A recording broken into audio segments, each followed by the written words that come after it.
Teman-teman, kali ini Ali akan membuat jus untuk meledurkan batu gatal yang berdahak.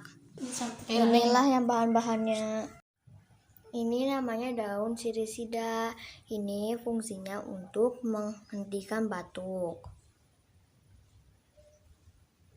Yang ini daun harendong. Ini teksturnya sangat kasar hingga dapat melunturkan dahak yang nempel di tenggorokan. Bisa juga untuk menyuci lele dan belut yang licin-licin. Airnya seperempat saja ya teman-teman. Tapi air hangat. Ini daunnya sudah kita potong-potong ya. Sekarang kita akan mencampurkan semuanya. Ayo kita masukkan bahan-bahan.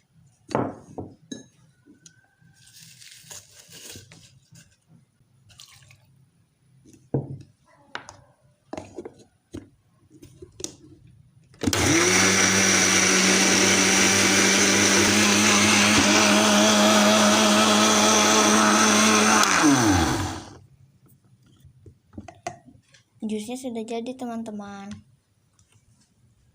Nah teman-teman, walaupun baunya tidak enak, tetapi hasilnya sangat manjur.